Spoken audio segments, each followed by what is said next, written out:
भारत को manufacturing hub बनाना प्रधानमंत्री मोदी का सपना है और इस सपने को साकार करने के लिए सरकार ने कई सेक्टर्स में प्रोडक्शन लिंक इंसेंटिव्स यानी कि पीएलआई स्कीम को लॉन्च किया था, जिसका फायदा भी हो रहा है।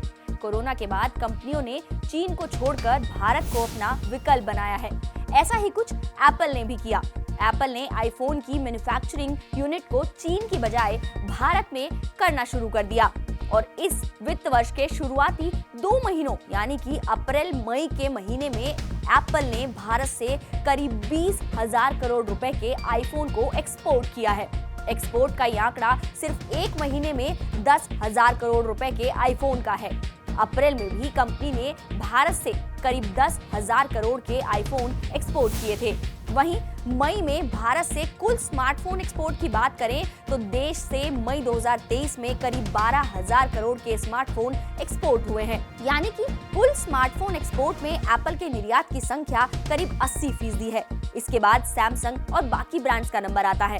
दुनिया की इस दिग्गज टेक कंपनी ने मई महीने में भारत से आईफोन के एक्सपोर्ट का नया रिकॉर्ड भी अपने नाम दर्ज करा लिया है। वहीं अगर इसकी तुलना पिछले कारोबारी साल से करें तो पिछले वित्त वर्ष में भारत से आईफोन का निर्यात 5 अरब डॉलर का रहा था, जबकि चालू वित्त वर्ष के पहले 2 महीने में ही भारत से आईफोन का एक्सपोर्ट FY 22-23 की तुलना में आधा हो चुका है। वित्त वर्ष 2022-23 की तुलना में ये 5 गुना की बढ़ोतरी है। केंद्र और राज्य सरकारें लगातार इलेक्ट्रॉनिक्स मैन्युफैक्चरिंग को बढ़ावा देने का काम कर रही हैं और ये आंकड़ा सरकारों के इस कदम को सपोर्ट भी करता है। और भारत में बढ़ते बाजार और कंजम्पशन को देखते हुए एप्पल के CEO टिम कुक ने भारत में आईफोन की मैन्युफैक्चरिंग की जो फैक्ट्री लगाई है या जो उसका फैसला लिया है वो भी इससे सही साबित होता है। बता दें कि एप्पल के भारत से आईफोन एक्सपोर्ट की ग्रोथ साल दर साल बेसिस पर 100% रहने की उम्मीद है।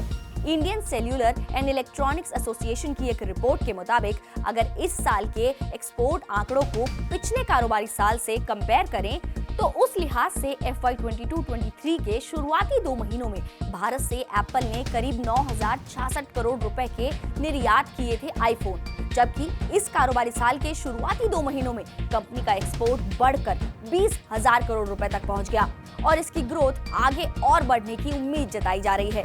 बता दें कि कंपनी की सप्लाई चेन 2020 तक पूरी तरीके से चीन पर निर्भर थी, लेकिन इसके बाद कंपनी ने सप्लाई चेन में दिक्कतों को देखते हुए अपने प्रोडक्शन की जगह बदली और भारत का रुख किया और कॉन्ट्रैक्ट मैन्युफैक्चरिंग करने वाली एप्पल की 3 सहयोगी कंपनियां भारत में आईफोन बना रही हैं।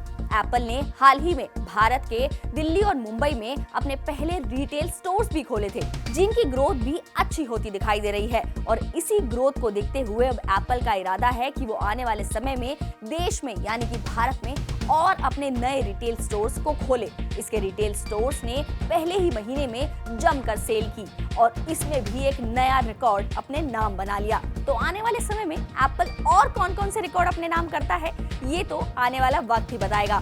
बाकी ऐसी खबरों के लिए आप हमारे साथ बने रहें और देखते रहें जागरण बिजनेस।